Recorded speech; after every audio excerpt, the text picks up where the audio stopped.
When apologetics hits home, the Juuna'e Dai'Re story.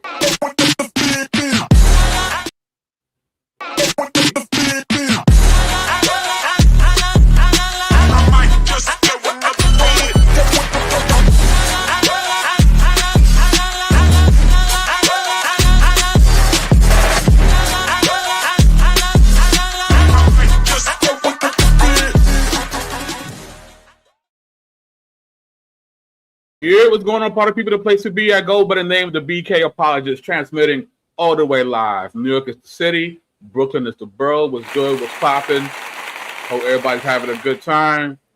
Of course, you know, if you haven't yet already, please like, share, and subscribe. Tell a friend to tell a friend that it's him again. And if you like how it goes down with BK, you can show your appreciation via the PayPal that's pinned on top of the chat. You know, throw a little digital coinage my way. It'd be greatly appreciated. And if you want to be a monthly supporter of BK, you could join the Patreon where you become, well, you will receive summative goodies to enhance your personal Bible study. So with that being said, I have a very special guest today, originally hailing from the west side of the continent, but now, you know, repping the South. Juuna'e Dai'Re is in the building. What's good? Hey, thanks for having me. Yes. So I've had the privilege of speaking with Juuna'e at the Defender 26 conference, and she did an amazing job, and such an amazing job that I want her to come and basically speak a little bit of what she talked about at the conference. But before that, tell us a little bit about yourself, sis. Yeah, so what's going on, everybody? Again, my name is Juuna'e, and yeah, so I think the main thing to highlight about myself is that my ministry is really rooted in just my testimony and my story when it comes to just apologetics and defending my faith. And so I know we're going to get into that later, but yeah, I lead an apologetics ministry called Sorry Not Sorry. I am an author, spoken word artist. I have a book titled Sorry Not Sorry, and I equip Christians on how to defend their faith in a way that's just practical, you know, where they can grasp, like I kind of create like this framework where they can get rooted in the gospel and they can get equipped enough to be able to fight on the front lines, you know, like really making sense of Christianity and being able to defend it. And so, yeah, you know, I got my Discord community and I create content on social media, but it's all doing the same purpose. From my spoken word, being an author, and social media content is all for equipping the body of Christ to defend the faith. So, and speaking of social media, if you could start putting in your links so people can get in touch with you and follow you. And while you're doing that, also, you know, during the conference, you know, it was an apologetic conference, and we all had various topics. I found what you did very refreshing, because it wasn't just, this is my topic and this is how you defend the faith. It was very much a personal endeavor for you. You know, it was very much, you was very much a part of your apologetics, you know, and I definitely appreciate that. And you humanized apologetics, I feel. And 'cause a lot of times, you know, it could be very cold and scholastic and academic, and we tend to forget that, you know, it's about human beings helping other human beings to get to know Christ. And I felt like that was what you presented, you know, in a very effective way. But before we get into your personal testimony about apologetics, if you could quickly summarize kind of like your how I came to Jesus moment. How I came to Jesus moment. Okay, so right now I'm 33, but when I was 17, I was in a relationship. I was dating this guy, and I don't know if y'all are familiar with Crump, the dancing, the dance. Yeah. Tight eyes and all that. Yeah. Tight eyes. Oh yeah. So I was in a relationship with somebody within that community, and you know that one of the things that they did, you know, all rooting from like Tommy the Clown and all of that, is like they would go to church, you know. And so when I met this person, they were always there. His whole group of friends were always about God. They were always talking about God, always going to church. And that was something that was foreign to me. You know, I wasn't raised that way. And so, but you know, in a relationship, you're like trying to compromise. And so I started to actually, I was asking questions. Like I wanted to get to know like, okay, well, what are y'all talking about? You know? And so it just got to a point to where I started to fake it until I made it because I wanted to fit in with him and his friends. And I started reading the book of Proverbs, and God kind of got my attention because Proverbs is very simple. You know, it's just little practical wisdom in your day to day. And so that's what actually got my attention to even want to seek after God, and obviously being around that community. And so that's when I went on my journey. But that is literally what initiated it. And then immediately I got introduced to Christian hip hop. And Christian hip hop is actually what discipled me before I ever even owned a Bible. And so it was a blend of those two things. And that's how my walk got started. So, wow. Yeah. Gospel via crumb. That's right. All things to all men, right? Whatever it takes. So, no, that's great. That's great. So, from there, I guess, when was your first experience with like apologetic materials? Now, granted, you know, if you ever defend the faith, you're already doing apologetics. But when did you like really come across apologetics proper? Well, that was, I mean, that'd be me getting into my testimony, but to say it more briefly, it was my dad. You know, if you're asking more formally, but obviously you just said if you're just defending, you're already doing apologetics. But before I even knew what apologetics was, I was defending my faith within my household. Me and my dad would debate constantly, you know, because he would provide objections. And so me having to defend, that was me doing apologetics without even knowing what apologetics was. And that was years. So. Right. All right. Yeah. So were you the only believer in your household? Yes. My mom, she was raised more Catholic, but not really like a practicing Catholic, just kind of, you know, you go to the Catholic church on Easter and Christmas type of thing. But besides that, yeah, I was the first one to become a Christian in my household. All right. So when it comes to your dad, when did he really notice that you was really about, you know, this Jesus thing? So that relationship I brought up, that was when he realized it, because again, that was like yes, they were crumping and doing all of that, but that was a Christian community, you know? And so it was through them that I went to church for the first time. And on my own, like I had been to the Catholic church, like on Easter and Christmas growing up, like, you know, you don't know what's going on. You're just ready to go eat after the service is over. You're just ready to be gone.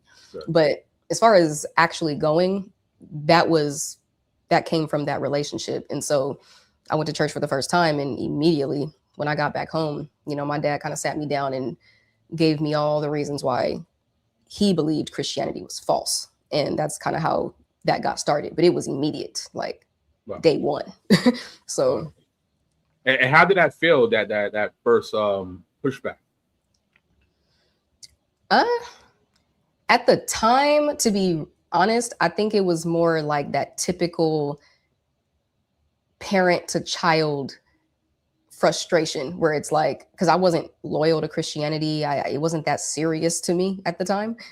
You know, it was one of those things that was more like, I mean, my dad, he might as well have told me not to go to a certain mechanic. Like, you know what I mean? It wasn't that deep. You know, if I feel like, no, I'm making a good decision, like I want to do this, or I want to go to this party or to this, you know, and for your parent to say, nah, I don't think you need to do that. That's how light it was. So at that age, it was just the typical teenage frustration. But yeah, it wasn't that deep until later. So. So what was your dad's worldview that was in opposition with yours? What did he subscribe to? He was an atheist at that time. Yeah. Okay. So how long did this back and forth go between you and your dad? Man, 10 years plus. Yeah, it went on for a while. I mean, a very long time. What are some of the objections that you can remember throughout that ordeal? Yeah, so he brought up how God didn't exist. You know, he said that the Bible wasn't reliable. It was changed over time. He brought up Constantine and the Council of Nicaea. He brought up how miracles aren't possible. Jesus didn't rise from the dead because miracles aren't possible. And the disciples lied about what they wrote down. Why are you going to trust a 2,000-year-old book? It's more reasonable to believe that they lied, just whether he didn't bring up like Jesus's existence, like he believed Jesus was a great teacher. Like he felt that way, but as far as, him being God and, stuff like that, he wasn't rocking with that. So you being a young believer, right? And hearing all these well-formed arguments against your new faith, what was the initial feelings you had when you're hearing this? Kind of confused, to be honest, because I feel like if you don't understand something yourself yet, when somebody tries to poke holes in it, it doesn't really mean that much because you already, you don't know you're not that confident about it anyway. You're not that aware of what's going on, And so to me, it wasn't like an emotional trigger for me. It was more of like oh, okay. Like I more so felt like he was being annoying. It's like, I see all these people just believing in God and believing in this stuff. And, and it was like, why are you constantly on my head trying to tell me why can't I just go and enjoy this journey like everybody else? So it was more of an annoyance, not like I felt like he was, providing objections against God. Like it wasn't that deep, Right. So what made you want to figure out and defend against those arguments where you could have just tune them out? You're like, oh, he's just spazzing. I'm gonna do me. Why take the time out to actually, find out how to defend against those arguments? Because my dad was always he raised me and my siblings to be truth seekers. He raised us to not be emotional or emotionally driven, I should say. Like he couldn't stand that, like he would always be like, mental toughness is what he preached. And it was always about fact checking. And I mean, I remember being in elementary school and bringing a test home where I got a 9 out of 10. And my dad was like, he went through it with me and he was like, I don't see where you got this wrong. And he broke it down and he was like, go defend this, like he was like, I'm not calling your teacher, like you go, and explain why you didn't get this wrong. And so that was just one of those things where, and he always preached to like, don't just trust what somebody says. Like he was like, somebody might be a doctor or they might be, whatever their profession is. He was like, but that doesn't mean they're always right, And so he was like, you want to make sure things make sense for yourself. Think for yourself, being open-minded and a free thinker and a truth seeker. Like those were all of the things he preached. So by the time I get to this age and he's providing objections against Christianity, to me, this was just another day in the park. You know what I mean? It was just another topic that he wanted me to look into to make sure it was actually true. And so that's what I did. So he basically gave you the skill set to be an apologist. Basically. And I thank God for that. I do, because I don't think, to be 100% honest, knowing the journey I went on with my dad, which I know we'll get into, but like, if it wasn't for that foundation, which I believe is a godly foundation, even though he wasn't preaching it as one growing up, if it wasn't for that foundation, I don't think I would have made it through that testing and that fire, because I didn't have one anyway. I would have just thought, I wouldn't have had a foundation. I would have thought what my dad said, he's smarter, he's older, but it's like for him to preach to me saying, just because, I don't care if it's your relative, if it's a professional, an expert, like experts disagree with each other. I don't care, make it make sense. If that wasn't my foundation, I probably would have just took my dad's word for it, Wow. So he created a monster basically and didn't know it. So, okay. All right. So now, but during this time, his worldview did change though, from what I remember. Can you talk a little bit about that? Yeah. So at first he was an atheist. But then after years of debating, I would say maybe after 6 years, he started claiming agnosticism. you know, because I think, you know, he was so frustrated with Christians who claimed to know that there was a God. And so that was just one of the things that I kind of put back on him over the years, where it was like, well, you're claiming to know that there is not. And that's what an atheist is saying, you know, it's without God, you know? So I was like, and we would debate that to the point to where he started to, you know, I think being fair, he was like, I'm gonna take more of an agnostic position. Like, you know, well, that's true. I guess we can't know, you know? And so, but from there, yeah, one day, man, and after that, so that was 6 years. So after 6 years of being atheist, he was claiming being an agnostic. And then maybe how many years after that? Maybe like another 5 years later, Kemet showed up. And yeah, and I didn't know what that was. I was like, the Kemet.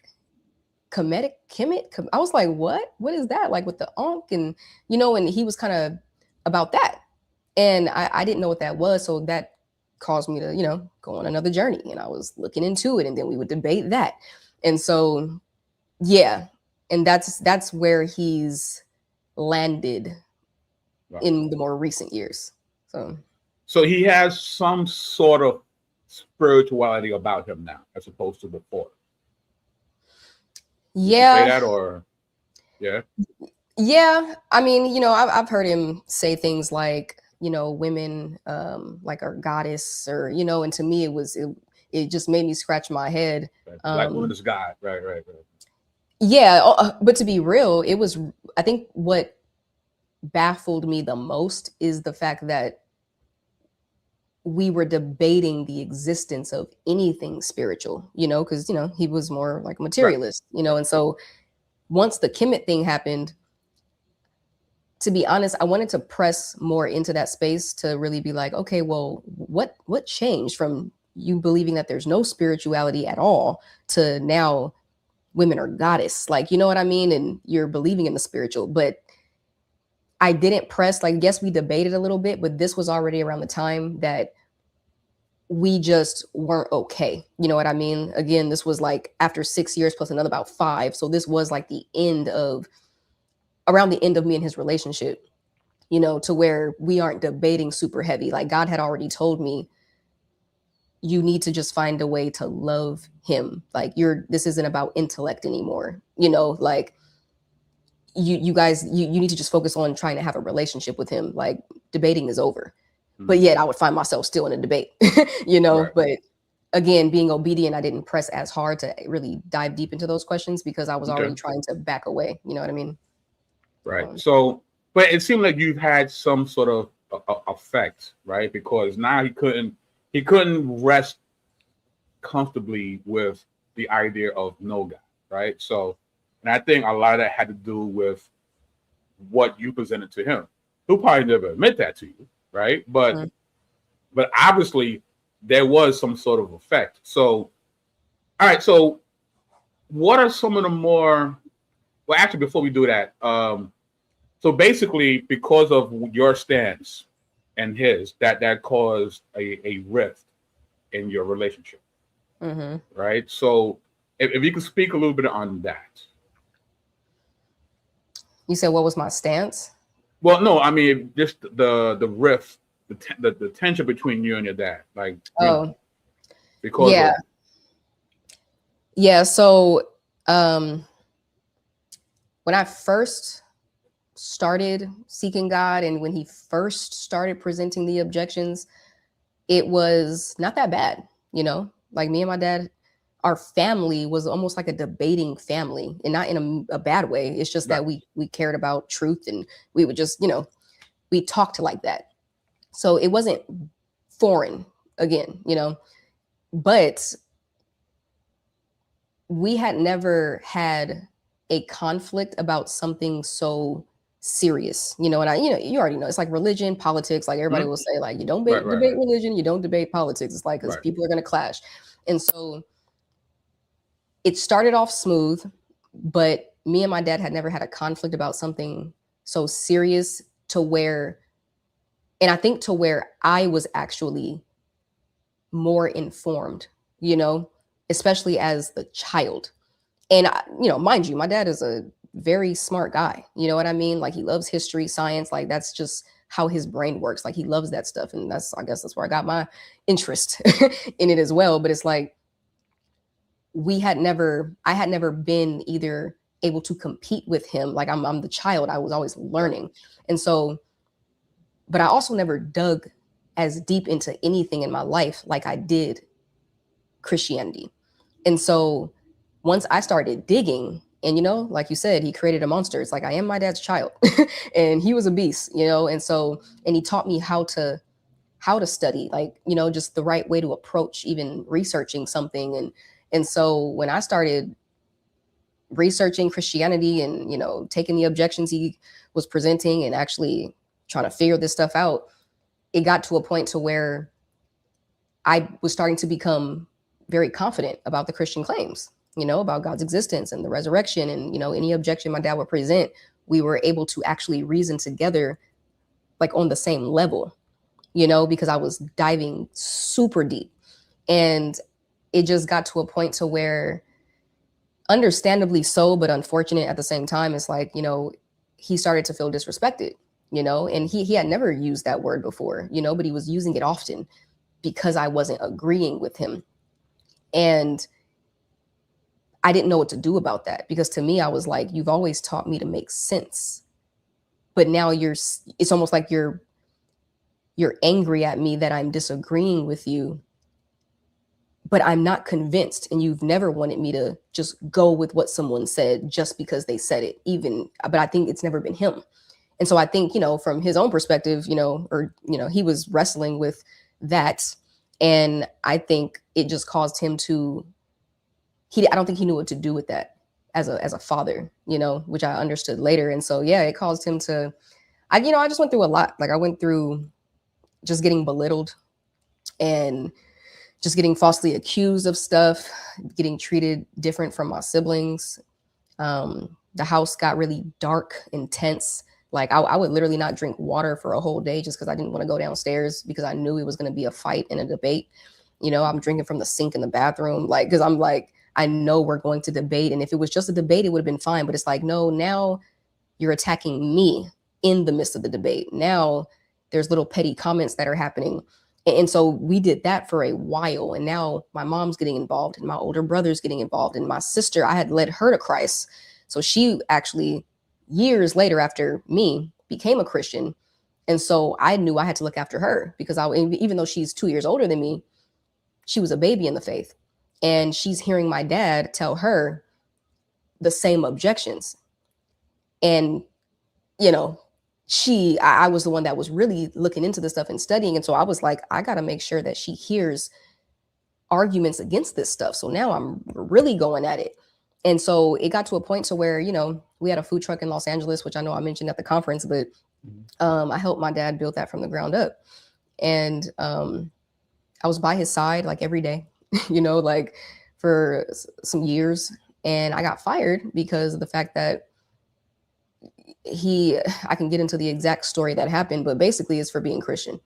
And he just got tired of it. And so he fired me from the family business. And literally maybe 2 weeks after that, if I can remember correctly, but I got kicked out. And it was just the most devastating thing for me, because I knew deep down this tension can be avoided if we just knew if he could just push through the feelings of disrespect, you know what I mean? And it's like, even if we disagree, it's like, it's okay. But I don't think he knew how to deal with that. And so I was now getting abandoned, and my mom is stuck in the middle, and she's feeling like, what does she do? And it just turned into a mess, and we just kind of have been going our separate ways since then, so. Right. So, looking back, well, before I ask that, how are things now with you and your dad? Are you still separate? Has there been any kind of reconciliation? Like, what's the current state of your relationship with him? Yeah. No, we don't talk at all. Wow. Yeah, we don't talk at all. And I think, my mom will talk here and there, but a lot of the reason why we don't talk is because when it comes to all the things that I went through and endured, they're not in a space to own what they did. You know what I mean? And for me, that's painful because I endured a lot, you know? Right. And so, and I, God was always in my ear telling me to love them anyway and to be the bigger person. And, all from all the like if I had to write a list of just the things that were said verbally compared to, the stuff that actually physically happened, like, or not physically, like not abuse or nothing like that. I never went through anything like that. But as far as like getting kicked out and, it's like that caused a lot of pain to me. I started dealing with physical health issues, mental, emotional, from the trauma, like my physical health started declining. And so that's why I'm living, as you said in the beginning of this, that's why I'm in Houston, Texas, in order to get distance, because I needed to actually heal my body because of all the trauma was causing my body to deteriorate. And God kind of let me know, you fought the good fight. You need to go heal. It's been a decade, you need to get away and actually go heal. So yeah, that's why we don't talk like that, because they want, if it was up to them, they would rather just sweep everything under the rug and just try to move forward. But we've done that so many times, and that is their method, which does not work because we're not addressing the root. Right. And I've gone back thinking like, okay, well, fine, let's try to, sweep everything under the rug. Let's just try to be a family. And then, it's worldviews though. It's like, if we don't address the root, it's like, we're not going to be okay, especially if love and respect isn't at the foundation. You know what I mean? Right. So yeah, that's where we are. Wow. And speaking of fighting the good fight, when you look back at this, like, how many years was this again that you going back and forth with him? A decade plus. Wow. Like 22, not 22. Right. That was, I'm thinking 2022, 2023. I think it extended from like 2010 to about 2023, which is around the time I came out here to Texas. So. Right. So if you had a time machine and you went back 10 years, right when it first started, and you could speak to your younger self, what advice would you give your younger self when it comes to dealing with what you dealt with? I feel like my first reaction wants to be to not debate as long. I would want to tell myself, you said what you said. And before you use all of your energy and time to debate for years, maybe just let it go. And, but I don't even know if that would be fair, because if I was already who I am now, like informed, and I know how to defend my faith, and if that's who I was 15 years ago, then it would be no different than how we are now in these apologetic streets. It's like you present an argument, you know you're being reasonable. If someone disagrees, you're like, okay. Or if they're not being reasonable, it's like you're already ready to start backing up. But because I knew nothing about Christianity, it's like, let alone apologetics, I didn't even understand what Christianity was. So I was learning from my dad and from Christians and from Christian hip hop. It's like, I needed to go through those years of reasoning and, really trying to understand. To be real, my dad actually taught me a lot about Christianity because he did look into it in a very deep way, which is why he became an atheist. And so if anything, I'm actually not sure what advice I would give myself at the time. I think maybe I would tell myself to find a community of apologists earlier to get support in the conversations. Because for years, I was only going to, and I don't mean this in a bad way, but just, the average Christian, that just had no idea what I was going through. And so I fought alone for a long time, even though I had good relationships with a lot of people who were Christians, but they had no idea. They had never heard the objections my dad was given before. So to me, it was like a lone fight for a long time before I ever came across someone that actually knew what my dad was talking about. And now it's like, here's the community. But it's like I had already endured a lot, you know what I mean, in that time that I was fighting solo. So Right. so yeah, I think that's what I would tell myself. Like find people who are going through what you're going through quick. A support group, something. You know. Right. What are some things, because I'm sure a lot of people in the chat and people who will watch this have had or currently have a similar situation, whether it's a parent, sibling, a cousin, a spouse that are not believers. What were some of the mistakes you made? Looking back, it's like, oh, that was cringe. I should have never done that or said that. Like, what are some things that you wish you didn't do that you did? Yeah, I would say there's a lot that I learned that I actually teach now in my classes, and just whenever I'm just doing some training, whether it's one-on-one or whatever. Like, it's funny that I see the mistakes I made and I make sure to tell people, do not do this because it's going to be tempting. And what that is it's that feeling we get inside of us where we want to clap back, like, and not in a, even if it's not in a unreasonable way. You could not even be the one that's wrong, but you can still be wrong, quote unquote, because of how you're responding. Right. So if somebody's actually contradicting you, so like when my dad would say things where he would be like, you know, he would say stuff to get under my skin. Like he would just be like, you know, you Christians, you know how you're biased, and he's using certain words to be like, you don't think for yourself, and da da da da.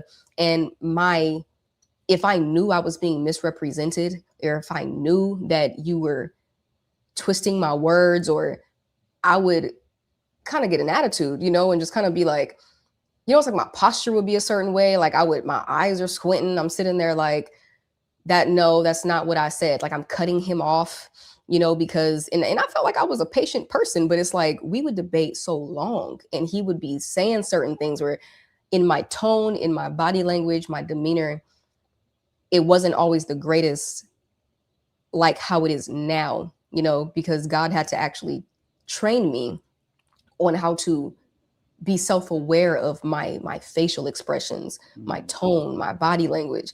And like I said, that's the stuff that I teach now. I'm like, I'm not going to just teach you the intellectual argument. I'm going to do a role play with you, and I'm going to be a jerk. And you need to know, how do you respond, not just intellectually, but how do you respond emotionally? If you got to just say, hey, we need to, maybe I'm not really feeling respected in this conversation. It's like, use your words. Like, just don't get caught off guard, you know, where you might just clap back. It's like, prep for talking to a jerk, prep for talking to someone who's going to misrepresent you. And so, yeah, I know I definitely did that a lot early on. Good. And then God kind of broke me from those habits. So in your preparation, like what were some of the tools and resources that help you to become a stronger defender of the faith? I give a lot of credit to my master's program. I was at Azusa Pacific University in Southern California to become a marriage and family therapist. So I got my degree in clinical psychology, and a lot of the training that we had to do was about your presence in the room. How do you create a safe space as a therapist? And so meanwhile, as I'm debating my dad at home, I was in grad school. Well, we debated for, like I said, a decade, but for a portion of that, 2 years, because I was on a 2-year track, I learned how to be self-aware of myself, you know, and how to create a safe space, how to validate what somebody says, not just clap back, you know? And so that honestly is what provided the tools for me in conversations. And so I kind of came up with this, I shared this at the conference, I came up with this little framework called validate, relate, debate, where you want to make sure that you validate a person first, which again, I got from my therapist training. Like, validate what someone says. Validate does not mean agree. It just means that you're acknowledging that somebody has a right to their opinion by just, it's like, repeat what they said and say, you know, I get what you're saying. then relate to them in a way that actually shows common ground, like find common ground. That way they never get the idea that you think you're over them. It's like, no, I can see why you think that, because and you kind of think of how can you genuinely relate. If I create the scenario to, that mirrors what you're saying, I can see why I would come to that conclusion too. Like, it does make sense. Like, I get it. Then debate. Now present the opposing argument, and actually state what you think is true. But you've already softened their heart. You've already related to them and validated them. And so that has helped me tremendously, not just in conversations with Christians, or not with Christians, with non-believers about Christianity, but even in my friendships, like just with everybody around me, I always make sure if we ever disagree on something, I am going to validate first. I'm going to relate to you, and then I'm going to explain, why I disagree. Right. So, I think for many people, when they have this kind of tension with loved ones, and you try your best, you pray, you equip yourself to defend the faith, but they still don't make it, right? The temptation is to feel like you failed. And I'm sure at some point you experienced that feeling. Mm-hmm. How did you cope with, of course, you didn't fail, right? You did what you're supposed to do. But the temptation is to feel like I didn't do enough or I failed. How did you cope with that temptation and or feeling? That's a great question. I think, for one, once I found, I can't even say an apologetics community, because I think I got validated by apologists seeing their journey whenever they would talk. Like, I would watch lectures, I would read books, and I was learning like, oh, this isn't, like, I'm not the only one, for one, that's out here defending. It might be unique in the sense of it's me and my dad. Yeah. But, it was like, and it wasn't just about apologetics. It was like, even when you're just evangelizing, like the average Christian that might not identify as an apologist, but just the concept of evangelism too. It was like, from apologist to the average Christian, mm-hmm. Everyone has this idea that this isn't just a quick conversion. You know what I mean? It's like, oh, well, I guess some Christians do think it's supposed to be that way, but that's not what we know is how it's supposed to go. And so I think the more that I learned about the Christian faith, period, the more that I saw even the apostles in the book of Acts, and, when they're on their journey, and it's like, oh, some agreed and some didn't. And some said, I want to hear you again about this, like in Acts 17 mm-hmm. with Paul, mm-hmm. And I'm seeing apologists debating, especially the formal debates. I'm seeing them on a stage, and I'm like, they're presenting a great argument, and this person is still not convinced at the end.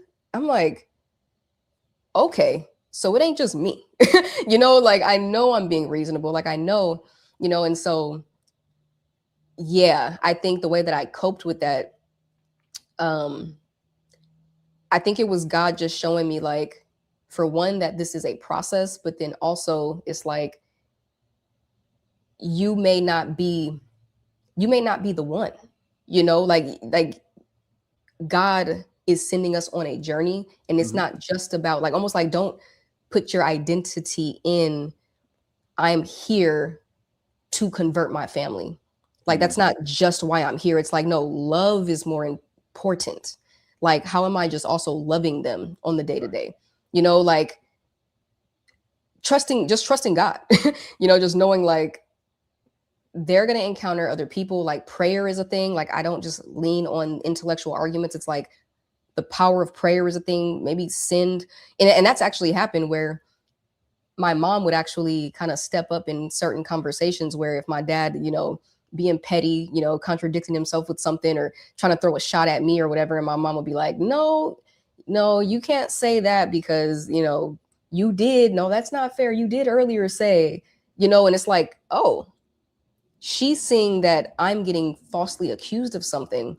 And so she's actually coming to my defense in certain situations. And so it just made me trust that God is going to in the, the whole process, he's going to send who he needs to send. You know what I mean? So all the weight doesn't fall on me. Like, I'm not trying to hit a home run. I just needed to put the ball in play.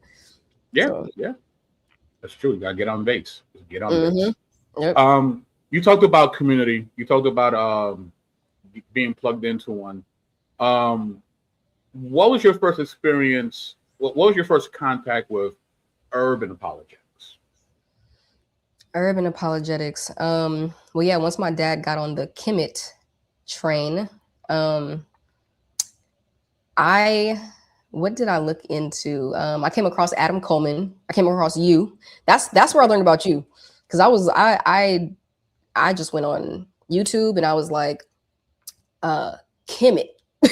Like, what I just need to hear people talk about it, and you came up. Again, Adam Coleman came up, and to be real, it was mainly both y'all two that I was watching. I was watching y'all's content, and especially when what's the book that came out? Urban Apologetics. Mm-hmm. Yeah. So when that book dropped, I was reading that. Like, I ordered it immediately, and I was like, okay. And it's funny because it dropped. I'm trying to think. Do you know what year that came out?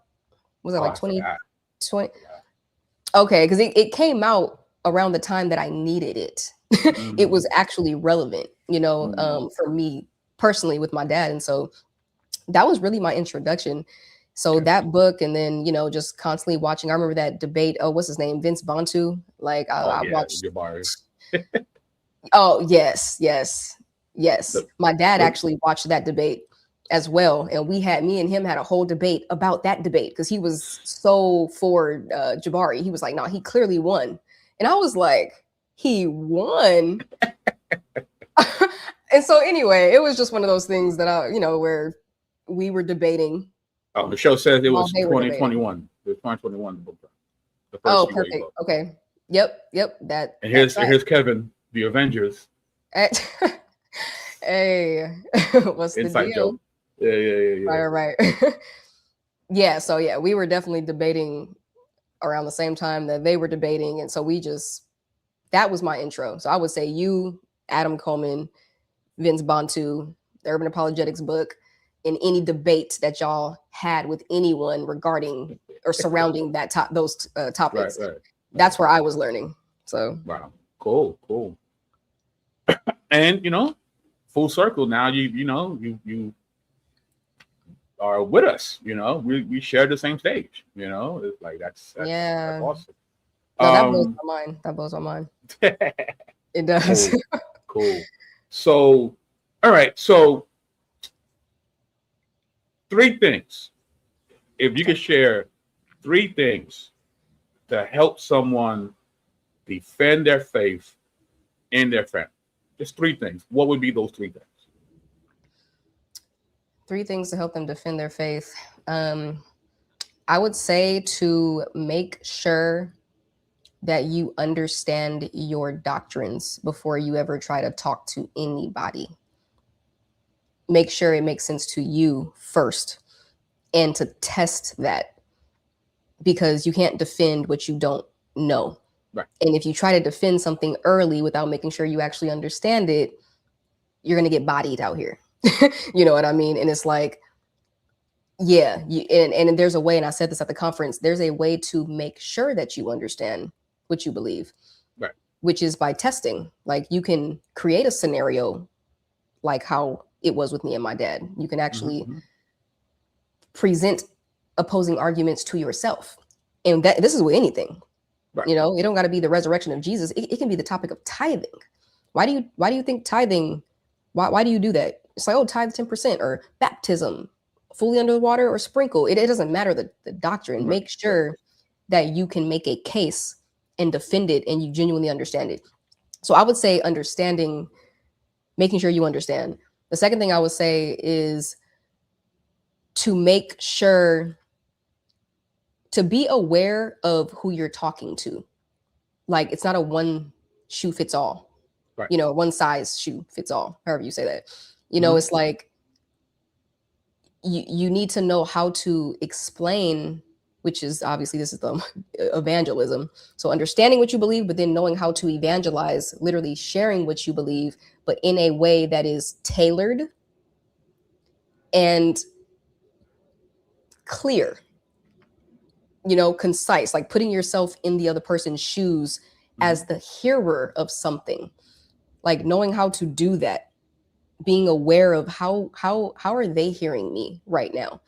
Because for one, I think that builds empathy, because you're actually, when you understand that somebody is, let's say, a Muslim, or they're an atheist or whatever, and it's like, if you learn their story, like you're not just thinking of this as a one-way pitch. It's like, no, I'm actually caring about the person I'm talking to enough to where I know their worldview, I know their story, like I understand who this is. And I think if you do that, it'll help you to explain things in love and with clarity. And it's conversational,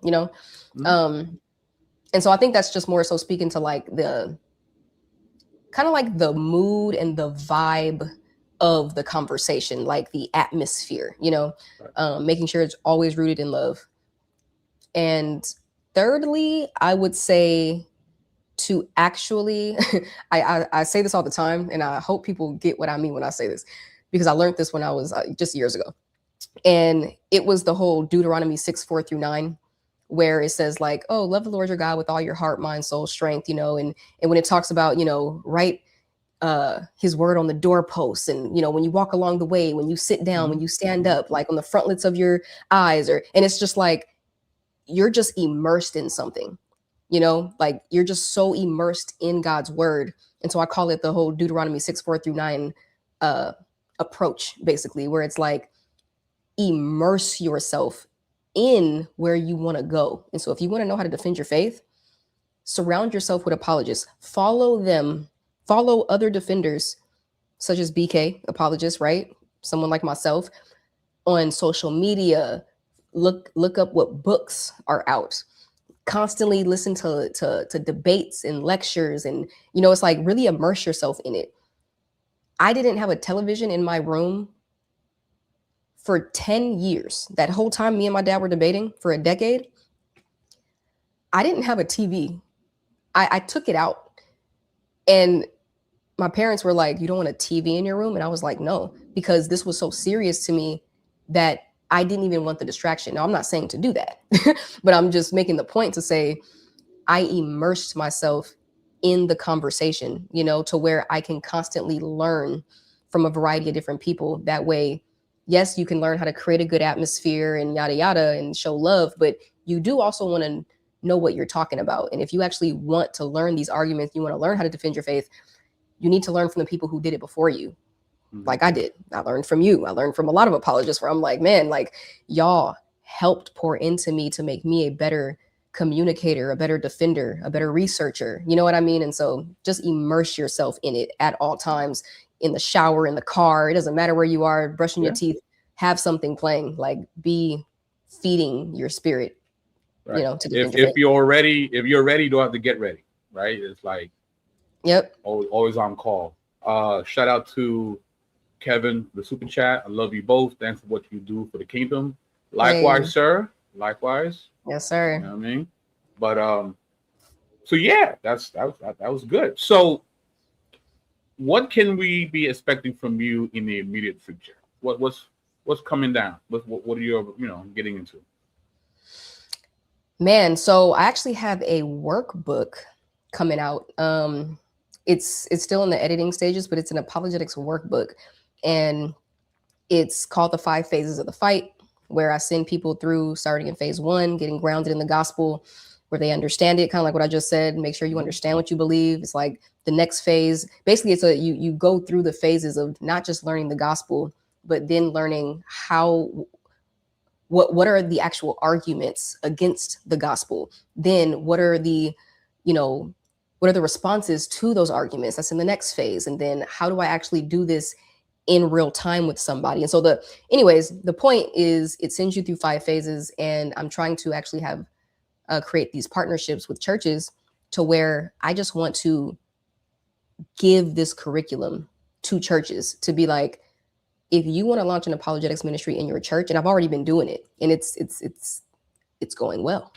You know, there's a lot of churches that are like, we don't even have an idea on how to start if we wanted to do something like this. And I'm just like, you know what, here it is. It's very practical, 2 + 2, Right. making some complex things simple, you know. But yeah, you know, my goal is that every church that I know about has an apologetics ministry, you know, and so that's what this workbook is for. And then, you know, just creating content. I'm always doing vending events for my books. Like I got some coming up. And what's the name of the book again? Sorry, Not Sorry. Okay. Which stands for I'm sorry that you disagree with what I believe, but I'm not sorry because I'm going to believe what I believe anyway. Right. And so, yeah, also I have some children's book series that I'm working on, but it's apologetics. It's actually introducing apologetics to children in a way that's in a way that they understand it, you know, because we saw that on at the conference with Vince Vitale with his kids in the video. Yeah, that was amazing. Yeah. Yeah, I'm like, oh yeah. I said, and that's why I'm doing this, because they are able, you know, like they don't just need to draw Noah's Ark with crayons. I'm like, they're smarter than that. Like they can do so much more at their age. Right. You know what I mean? And so that's something else that I'm working on. But, you know, besides that, if I'm not writing a book or vending or something, you know, creating content on social media, it's not really much else to me. So, okay. Yeah. And with that being said, you, some final thoughts before we wrap it up from you. Man, I would just say to anybody just, you know, watching this video, I would say, I feel like I said this already, but what we believe, our faith is true. You know, it's real. God really does exist. Like I genuinely am convinced that Jesus is God, and just all the Christian claims, you know. So I would just say that it is an act of love. Like what apologists are doing is an act of love to actually remove roadblocks. And I like how you actually said it at the conference when you talked about the door being locked, and how apologetics isn't replacing the light. You know, it's not replacing the role of the Holy Spirit. You know, it's like, no, but it is making sure that the door isn't bolted shut, is I think what you said, you know. And it's like, that is a serious act of love when we can defend what we believe in a way that is reasonable, you know, and we don't just brush off what somebody thinks, you know, when they say, well, I don't think there's a God. Well, I don't think Jesus rose from the dead because of this reason. My advice to you is to not cast everybody off as swine. That's not worth your time. You know what I mean? It's like, no, some people have been raised to believe there's no God. They've been told in university by a professor that to them is, man, this guy's smart. And they were told that the Bible's not reliable. They were told these things, you know, that science disproves any need for a God. So it's like, not everyone is swine. Not everyone is trying to be petty just because they're opposing you. So take the time to converse with a person, you know, present your argument in love. And I promise you, if you actually don't get so defensive and offended just by any sign of conflict, you're going to be surprised at what the Holy Spirit can do through you in those types of conversations, where you remove that roadblock out of the way because you used your time, you know what I mean, to actually provide answers. And ultimately, I feel like you'll see people come to Christ, you know, even if it's in little baby steps, like, or even if you just planted or somebody watered, you know, it's like the goal is to lead people to Christ. And sometimes it takes having to defend what we believe, you know, it's not just quick. So amen. So, that was great. So with that being said, Juuna'e and BK, we're signing off. Peace.